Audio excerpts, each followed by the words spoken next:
I imagine surviving in one of the most extreme environments on Earth, where freezing winds cut like knives and the sun disappears for months. It sounds impossible to me, but for this Arctic tribe, it's just another day. Scientists have been absolutely stunned by their ability to thrive in brutal conditions that would leave most people shivering in defeat. From mind-blowing adaptations to ancient survival secrets, this tribe has left researchers scratching their heads. The Inuit are out there surviving in a place where the air can freeze your skin in seconds, where the sun disappears for months, and where your next meal depends on hunting massive sea creatures with nothing but traditional tools. These Arctic survivors have defied what we thought humans were capable of, and scientists are absolutely baffled. Ever heard of the saying, "You are what you eat"? Well, if that were true for the Inuit, they'd be made of raw meat and blubber. Science says their diet should be killing them. We're talking about a near-exclusive intake of fatty whale, seal, and fish with barely any vegetables or fruits in sight. By all logic, that much animal fat should send cholesterol levels through the roof and cause heart disease. But guess what? The Inuit have some of the healthiest hearts on the planet. Their secret? A genetic adaptation that helps their bodies process fats differently. That's right, evolution might have handed them a cheat code for survival in one of the most extreme environments on Earth. Ever stepped outside in freezing temperatures and felt your fingers go numb? This tribe is surviving in sub-zero conditions with minimal clothing. The Inuit don't just survive the cold, they thrive in it. Scientists have discovered that their bodies generate heat differently from most humans. Their metabolism is turbocharged, allowing them to stay warm even when the temperature dips to deadly levels. And their bodies are literally shaped for survival. Shorter limbs and stockier builds help them conserve heat. It's almost as if they were engineered for the Arctic, making researchers wonder just how deep these adaptations go. You've probably heard that the Inuit would have dozens of words for snow, right? Well, that's just the tip of the iceberg, pun intended. Their language, Inuktitut, actually shapes how they see the world. Studies suggest that speakers of Inuktitut process time and space differently because of how their grammar works. For example, their concept of direction isn't based on left and right like in English, but on absolute terms like north and south.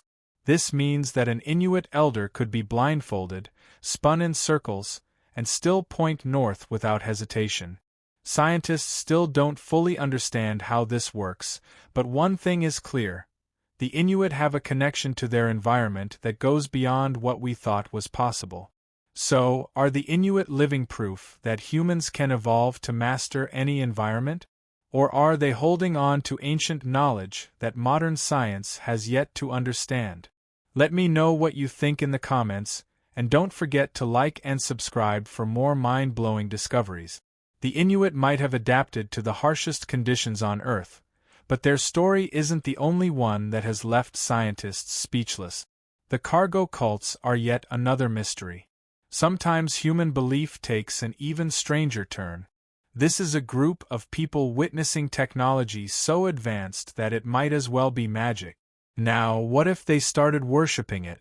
Well, that's exactly what happened in the Pacific during World War II, leading to the birth of something absolutely surreal: the cargo cult. Here's how the story goes.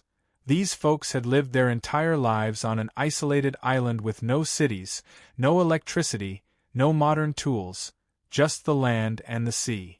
Then, out of nowhere, massive metal birds descended from the sky, dropping mysterious objects filled with food, clothing, and weapons. Sounds like something out of mythology, right? That's exactly how it felt for some Melanesian Aborigines when U.S. military forces set up bases on their islands during World War II.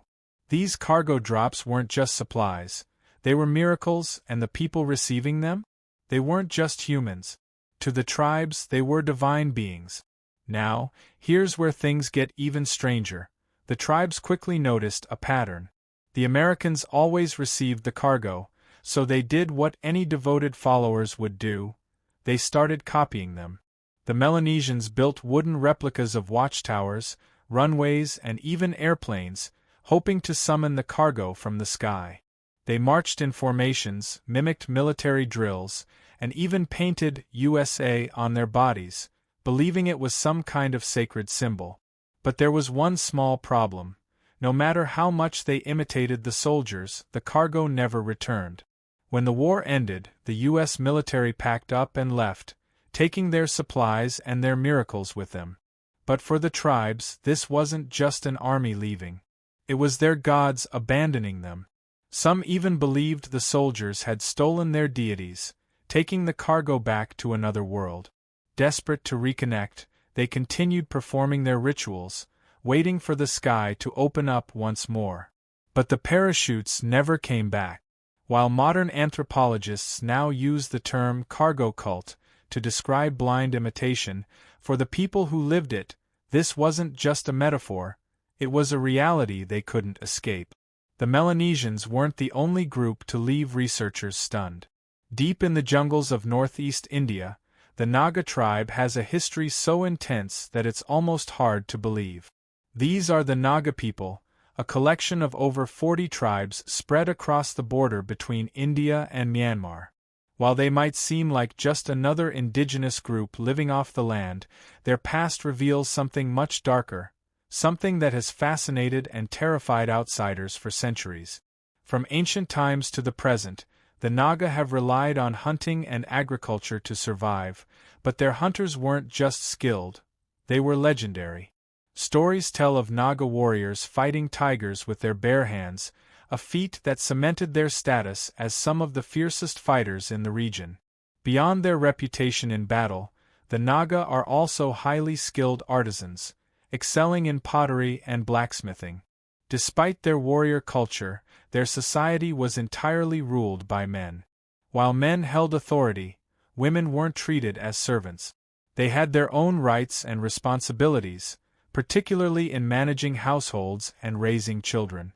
One of the most fascinating customs in Naga families is their inheritance system.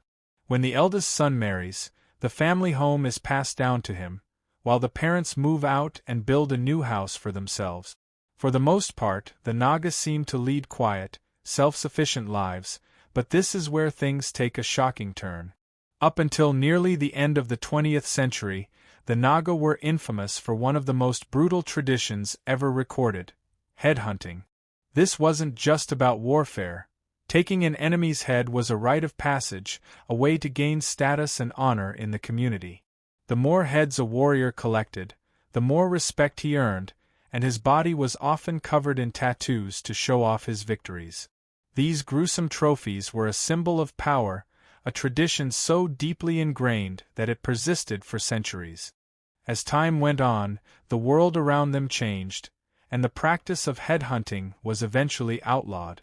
But the stories of the Naga warriors still live on, haunting the dense jungles where they once fought and conquered. The Naga might have left their violent past behind, but deep in the mountains of Papua New Guinea, the Yali tribe has captured the world's curiosity. Isolated from modern civilization, the Yali people live in the rugged highlands, far from the influence of technology and globalization. For decades, they remained a mystery until one British explorer risked everything to meet them. What he found was unlike anything he had ever encountered before. And the story doesn't end there. Across the world, from the frozen wilderness of Siberia to the blazing plains of Africa, indigenous groups have defied the odds, surviving in extreme conditions while preserving their ancient traditions. Whether through genetic adaptations, spiritual practices, or sheer resilience, these tribes continue to challenge what we think we know about human survival and evolution. Outsiders into their territories, however, face a world of secrecy. Their secrecy extends to many aspects of their rituals, keeping much of their culture a mystery. What is widely known, though, is their striking approach to personal adornment. Body modifications, intricate scars, floral patterns, and herbal decorations are a key part of their identity. Among the most distinctive traditions is the practice of wearing large clay lip plates, particularly among Syro women. These plates, sometimes reaching astonishing sizes, symbolize beauty and social status. The process involves knocking out the lower front teeth, creating an opening in the lip, and gradually increasing the plate size over time. According to tradition, the larger the plate, the higher the woman's perceived beauty and the greater the dowry her father receives in cattle. While this may seem extreme to outsiders, Syro women take great pride in this tradition, viewing their bodies as canvases for artistic expression. To them, each scar, painting, and lip plate is not just decoration.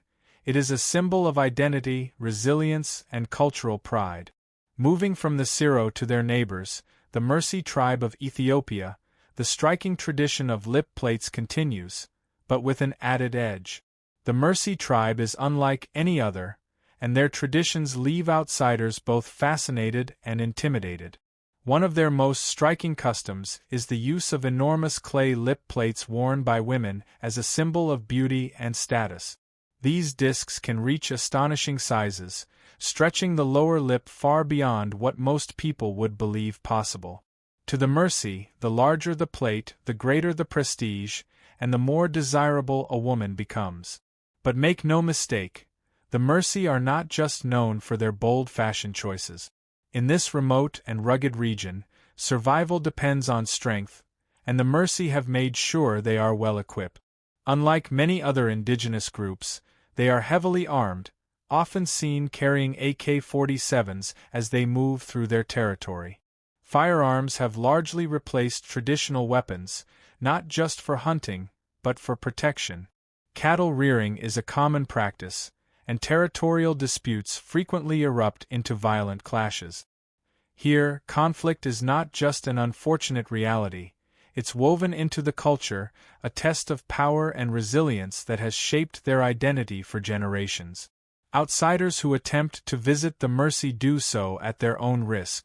Their reputation for aggression is no exaggeration, and they do not take kindly to uninvited guests. While some travelers and researchers have been granted access, it is always under strict conditions. The Mursi remain deeply protective of their land and traditions, wary of foreign influence and intrusion. Despite their fearsome reputation, the Mursi are not mindless warriors. Their way of life is a delicate balance of tradition and adaptation, rooted in a deep respect for their ancestors and a relentless determination to preserve their culture. Whether through striking body modifications or unwavering defense of their territory, one thing is certain: the Mursi will not be forgotten anytime soon.